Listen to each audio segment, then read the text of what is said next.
Countdown for blast off. X minus 5, 4, 3, 2, X minus 1, fire.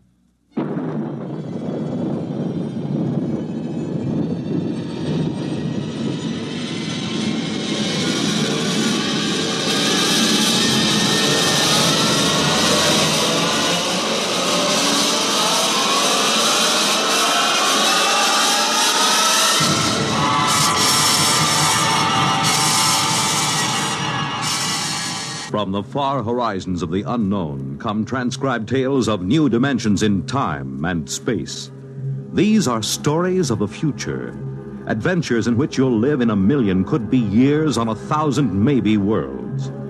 The National Broadcasting Company, in cooperation with Galaxy Science Fiction Magazine, presents X minus 1.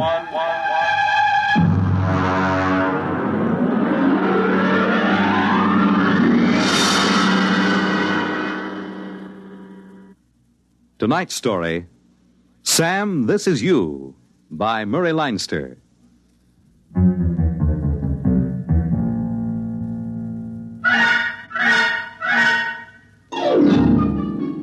If I were you, I wouldn't believe a word of this story.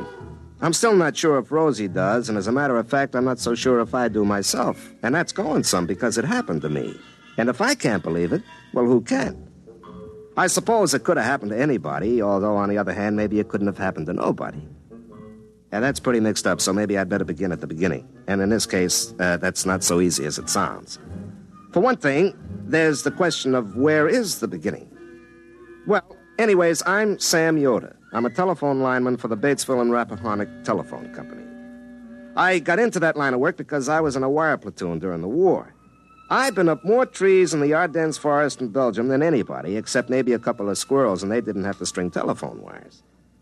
I guess it started because Rosie, she was my girl, Rosie, she thought I lacked ambition. And also get up and go. Yeah, anytime you say, honey, except it's one of those jitterbug things, and I can't jitter much. I don't mean dance. I mean stick-to-itiveness. Now, honey, that's ridiculous. A telephone lineman has more stick-to-itiveness than anybody, or he'd fall right off the pole. Huh? Want another drink? Sam, are you trying to get me drunk? No. Well, only there's a $3.50 minimum in this place, and I hate to see it go to waste. I'm discussing your future, Sam. Okay. Do you think a telephone lineman's life is right for you? Well, has its ups and downs. Sam. I'm sorry. I warned you once more, and I'm going to ask you to take me home, even with a $3.50 minimum unexpired. Yeah, okay, honey. Now, what are you doing to improve yourself? Nothing, I guess. Why don't you take one of those correspondence courses? You know, the ones with a picture of Arthur Godfrey, and he says, I was awful in high school arithmetic till I sent in the coupon. What does he need with high school arithmetic? It's the principle of the thing.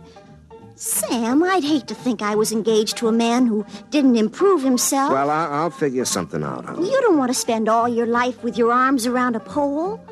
Well, it was all right with George Sand. Is he working at the company now? No. George Sand. She was in She? Yeah, sure, honey. It was a pen name. You see, she was in love with Chopin. You get it? No. Well, he was a pole, you see? Arms around a pole. You get it now? Yes. Now I get it. Sam, take me home immediately.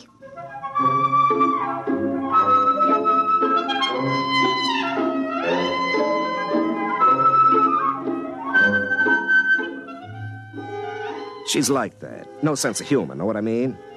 But listen, when you climb up and down telephone poles all day, you get tired of something that's straight up and down. Rosie was a refreshing change. You know what I mean? Wow. But she had something. I mean, in the conversation. So I started taking those electronic courses, you know. I'd been at it a couple of months when I asked Rosie to come down to my basement. I certainly will not. Well, why not, baby? Sam Yoder, I'm a respectable girl. Honey, if I had anything else in mind, would I ask you to leave a nice, comfortable porch swing to go down to a whitewashed concrete basement? I guess not. Okay. Come on. I want you to see something. What? It's a big surprise. Right here, over on the bench. Take a look. Sam Yoder, have you been taking Papa's television set apart again? No, honey, not... Last time you got the channels mixed up and all Papa could get was Jane Mansfield. Mama had to finally take the fuse out and hide it. It's not a television set. It's my invention. Oh. What does it do? Well, I got the idea at the shop. I was looking at the blueprints of the multiple circuit stuff. You know, how to send 100 messages over the same wire. Well, I got this idea about how to have private conversations on a party line.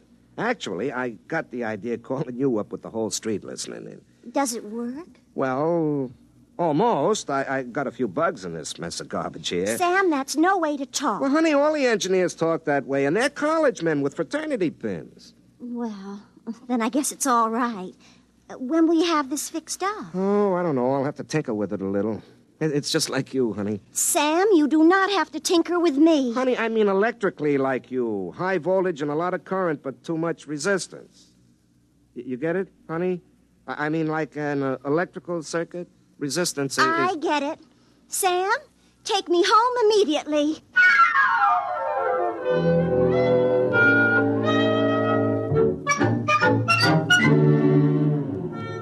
I was thinking of my invention on next Friday, July 2nd, about 6 o'clock. I was up a pole near Bridges Run, hunting for a break where the party line went dead.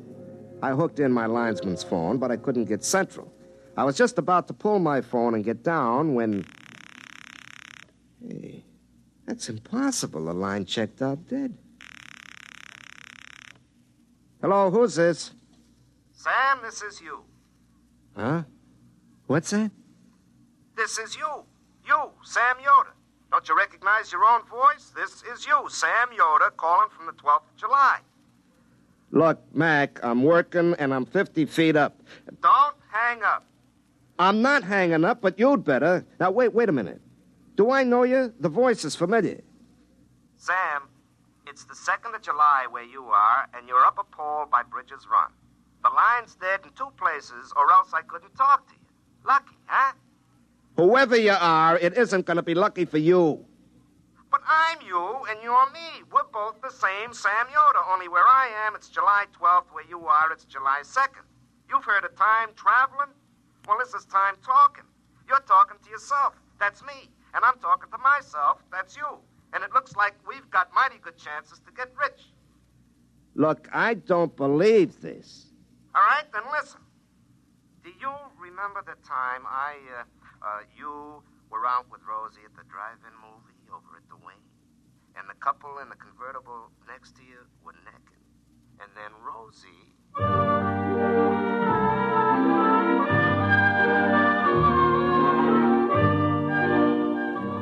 Well, never mind what he said. It was something only me and Rosie would know about. Nobody else in the whole world, so I knew he was me. I was he, him. We were the same. He told me what he wanted me to do, and then he told me where the brakes were in the line and hung up. Well, I cut loose down the pole, and my irons only hit it twice from the top to the bottom. I was sweating and shaking a little, and it didn't help any when I found the 2 brakes right where the voice said it would be. But that wasn't any more impossible than anything else. I called into Central and told them I was sick, which wasn't particularly untrue anyway. And then I went home and made myself a cup of coffee, and pretty soon I was muttering to myself, which I don't say now in order to make telling the story easy. But I do it all the time, like this. You got a good cup of coffee here, Sam, old boy. Instant, but strong. Oh, now there isn't any weak-mindedness in my family, and the company psychologist said I grew up stable. Was it inner stable? Well, anyway, nobody but Rosie knows I told her nose is so cute I couldn't believe she ever had to blow it. Maybe it was me talking to myself. Donut, Sam? Don't mind if I do. I talk to myself just sitting over coffee. Why shouldn't I talk to myself on the telephone? From the middle of next week, on a dead line. I wonder if that psychologist was right. More coffee, Sam? Just a little to hot it up. When? Now, look, if somebody drove over to Rappahannock past Dunsville and telephoned back that there was a brush fire at Dunsville, I wouldn't be surprised to get to Dunsville and find a brush fire there. So, if somebody phones back from next Tuesday that Mr. Broadus has broke his leg next Tuesday, why should I be surprised to get to next Tuesday and find out he'd done it? More coffee, Sam? No, thanks. I couldn't touch another drop. You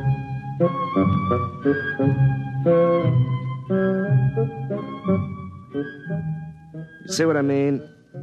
Pretty soon I began to realize there was money in this thing, and I got to work on my invention, the one I meant to use for private calls on party lines. I got out the soldering iron and a bunch of components I liberated from the phone company, and I started to rearrange the circuits the way that voice on the telephone had told me to. It was a real breadboard job with wires hanging out of it like spaghetti, but finally I was done. I spliced my gadget onto my phone, then I broke the line to Central, rang it, and half a minute later... Hello? Hello? Hello, Sam. This is you in the 2nd of July. You got it all fixed up, huh? Yeah, it looks awful. Well, that's okay. You can straighten it out later. Okay, Sam, now we get rich together. Look, Sam, I want to ask you a few things about this gadget. Now, you know where those 4 transistors are hooked up bridging the... Look, Sam, you mind if we don't go into that right now? Yeah, but I want to know if I reverse the leads, will I... Some other time. Well, if you're too busy to talk... I'll tell you, I am kind of busy right now. You'll understand when you get to where I am. Look, I worked 6 hours on that thing because you said to it. Don't get mad, Sam. I'll tell you what. You go see Rosie and tell her about this and have a nice evening. Ha-ha. What do you mean, ha-ha? You'll find out. Knowing what I know, I'll even double it. Ha-ha, ha-ha.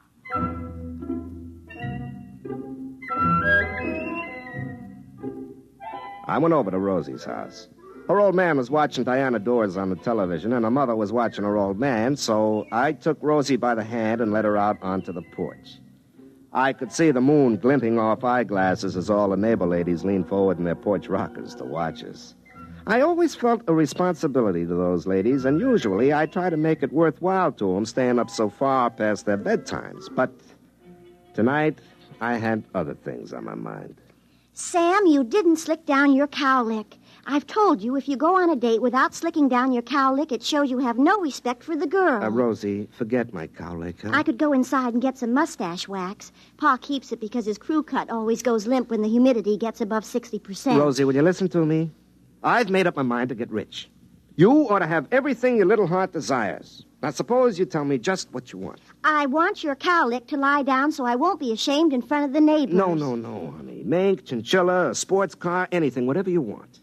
Do you feel all right? Now, listen, honey. Nobody knows it, but tonight Joe Hunt and the widow Backus are eloping to North Carolina to get married. We'll find out about it tomorrow. And day after tomorrow, on the 4th of July, Dunsville is going to win the baseball game with Bradensburg, 7-5, all tied till the 9th inning, and then George Peavy is going to hit a homer with Fred Holmes on second base.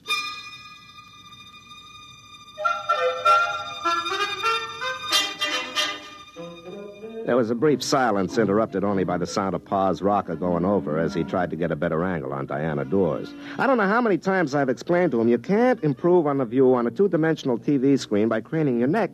But he says you can't overcome a lifetime of habit. Well, anyways, I explained to Rosie about Sam in the week after next telling me all these things and how we were going to get rich. Sam, somebody was playing a joke on you. Oh, yeah? Well, who else but me knows what you said that time you thought I was mad at you and you were crying down behind McHenry's ice house? Sam, I told you when I read those words on that board fence, I didn't know what they meant. And nobody else knows about the time we were picnicking and the bug got down the front of your sunback dress and you thought it was a hornet. Sam Yoder, you never told anybody about that. No, but the me in the week after next knew. He told me, so he had to be talking to me. It couldn't be anybody else. Sam, either you've told somebody else everything we ever said or did, or else there's somebody else who knows.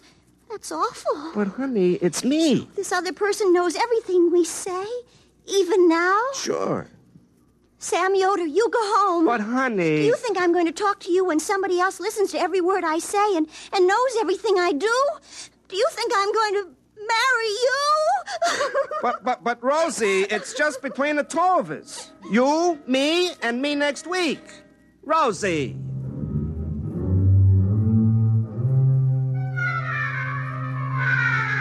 I stayed around till her father came out and asked me to go home so Rosie could finish crying and he could watch Hell's Angels on the Late Show in peace. On the way back to my house, I got madder and madder. Sam, in the week after next, could have warned me about this, the louse. Well, I plugged in my gadget and rang, but I guess there was nobody home on July 12th because there wasn't any answer. And there wasn't any that night when I got home from work either. So I went around to see Rosie. The only reason I'm talking to you, Sam Yoder, is that Pa's inside sneering at Dorothy Kilgallen on What's My Line, and I don't think it's polite. You still mad at me? I never was mad at you. I'm mad at whoever was talking to you on the phone and knows all our private secrets. And I'm mad at you if you told him. Well, honey, I didn't have to tell him. He's me. All he has to do is just remember. I tried to call him again last night and this morning, but he doesn't answer.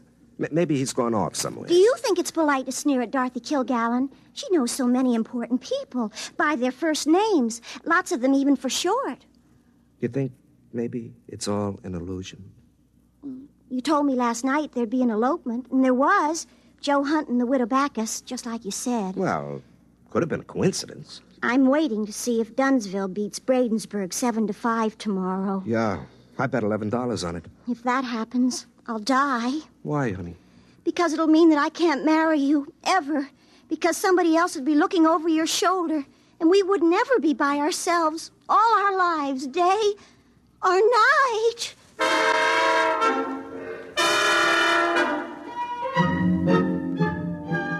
The next day in the big 4th of July ball game, it was tied in the ninth. Then George Peavy hit a homer with Fred Holmes on second base, and Dunsville beat Bradensburg 7-5. I collected my bet, but the $11 turned to ashes in my mouth. I didn't go over to Rosie's that night. I stayed home and kept trying to call myself up on that gadget that I told myself how to fix up. It was a moonlit night, the kind I usually spend with Rosie while her old man watches the $1 Million movie for the 7th time on TV, hoping that the ending will come out different. But there I was in the basement trying to call up the week after next, and nobody home. In the morning, I woke up suddenly. I thought it was the alarm clock, but it wasn't. Hey, I left the gadget on. Oh, wait, don't go away. Wait. Hello? Don't get upset, Sam. Rosie's gonna make up with you. How do you know what she's gonna do? She won't marry me with you hanging around. I've been trying to figure out a way to get rid of you. Quiet, I'm busy. I gotta go collect the money you made for us. You collect money?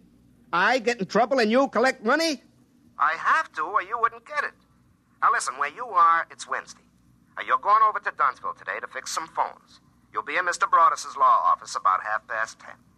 You look out of the window and notice a fella sitting in a car in front of the bank. Notice him good. I won't do it. I won't take orders from you. Maybe you're me, but I make a bet and you collect it. For all I know, you spend it before I get to it. Now, I'm quitting this business right now. It's cost me my girl and my peace of mind and the blazes with it. Okay? Okay, Sam. Just wait and see.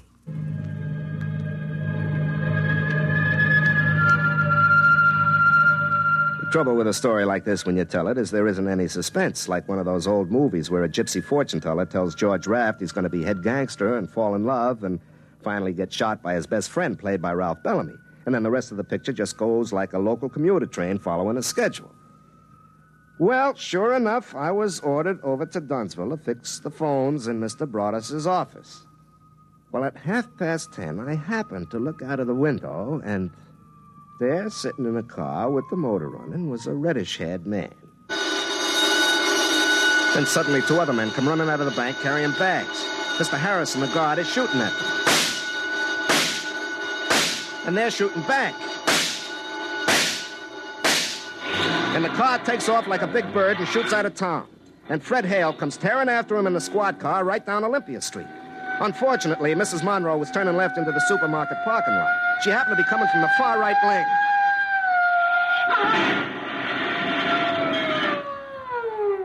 And so the bank robbers got away clean with $35,000. They'd cut all the wires out of town where they crossed Goose Creek, and so they sent me right out to fix it. I was up the pole right next to the creek working, and, like usual, talking to myself. Sam, do you realize what that was? A bank robbery.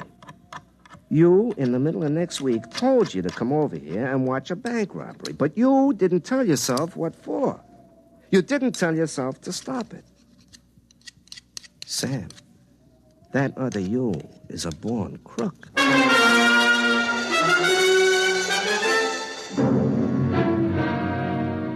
Then I realized it wasn't another me. It was me a week and a half later. If he was a born crook, so was I. Nothing could happen in a week and a half to change character like that. I couldn't even turn myself into the cops, because nobody would believe it. I suddenly realized I was an accessory before and after the fact of that bank robbery. And then I realized there was only one thing to do. That night I drove over to Rosie's house.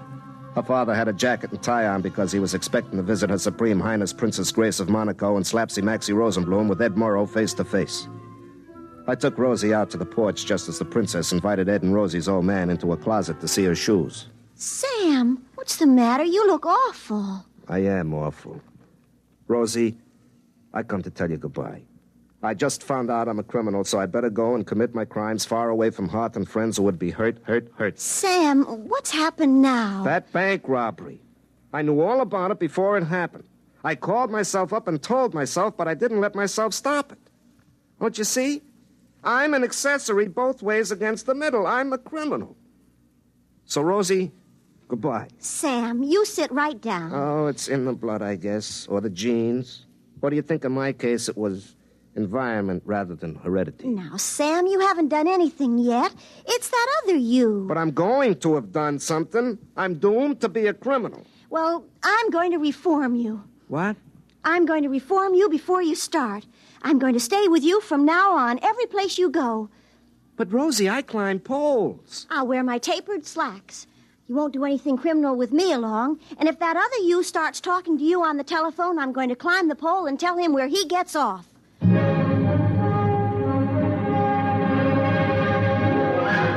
And that's just what she did. Wherever I went, Rosie went right along with me, carrying a 10-inch crescent wrench in case of emergencies, wearing her tapered slacks, which looked real good because, as a matter of fact, the slacks taper just a little more than Rosie does. Well, she made me stay over in her brother who was away in the Marines' room and locked me in at night. It went on that way for a couple of days. Rosie looking grim all day, not even holding hands or playing footy in the diner over coffee.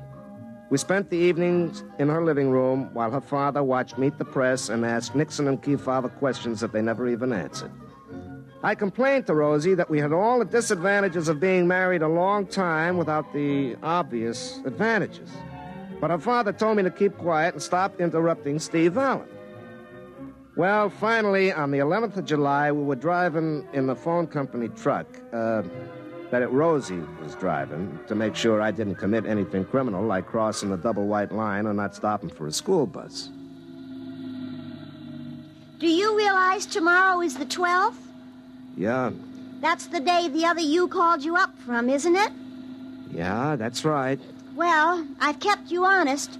If you turn into a hoodlum between now and tomorrow... Rosie, look out, that car! Now, look what you did. Is the other man hurt? He's getting out of the car. Rosie, that hair. Rosie, that's the man who... Get down, he's shooting at us. Why? Well, he's the man I saw outside the bank. He's one of the bank robbers. Look out, he's coming this way. He looks awful mad. Why not? We smashed his getaway car. Rosie, get behind me. I'll protect you.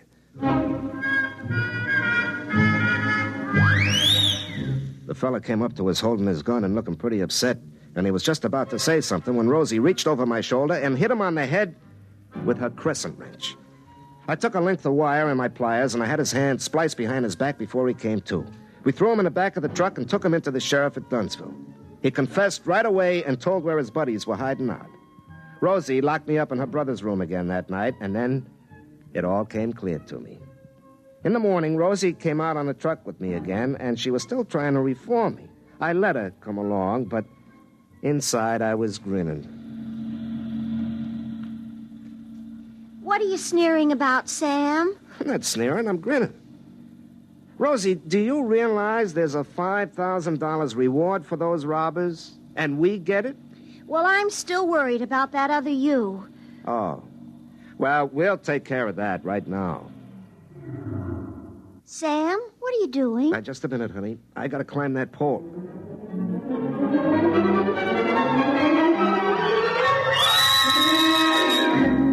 Sam, what are you doing up there? Well, I gotta make a call, honey. Hook up my little gadget. Now.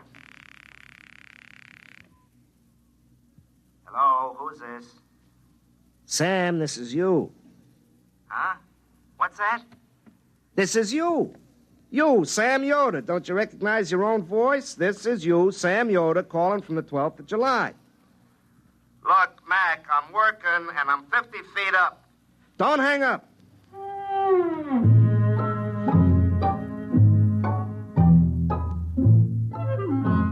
You see? It was me all the time. Here it was in the 12th of July, and I was talking to myself back in the 2nd of July, and it was the same conversation word for word. Oh, Sam, then it was you all the time. Uh-huh. Back in the 2nd of July, he's cussing me out just the way I did. And he'll fix this gadget up the way I just told him. Then we still have our secrets. Oh, sure, honey. I'll remember when I call me up tonight 10 days ago, I'm going to be very busy. And I won't want to waste time talking to myself a week and a half ago. Now, Rosie, what do you suppose I'll be doing tonight that would make me not want to waste time talking to myself 10 days ago? Rosie? Oh, Sam, we'll have all tonight to ourselves. There's a big spectacular in compatible color with Esther Williams, and Pa will spend the whole night twisting the dials trying to get the color right. He'll be furious. But your set is black and white. That's why he'll be furious. Well, how do you like the nerve of me calling me up and interrupting me at a time like that? Well, it won't take long, honey. I haven't got too much to say to myself this time.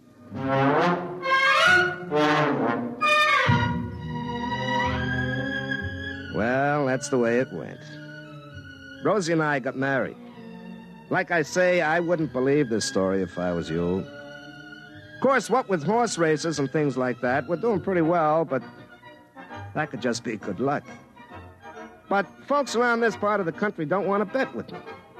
I am the only one in the country who won a bet that Don Larson would pitch a perfect no-hit, no-run game in the World Series. You see, I had a little advance information. You have just heard X-1 presented by the National Broadcasting Company in cooperation with Galaxy Science Fiction Magazine, which this month features Of All Possible Worlds by William Tenn, a story which demonstrates that changing the world is simple. The trick is to do it before you have a chance to undo it. Galaxy Magazine, on your newsstand today. Tonight, by transcription, X-1 has brought you Sam, This Is You, a story from the pages of Galaxy written by Murray Leinster and adapted for radio by Ernest Kenoy. Featured in the cast were Larry Haynes as Sam and Pat Hosley as Rosie. Your announcer, Fred Collins. X-1 was directed by Daniel Sutter and is an NBC Radio Network production.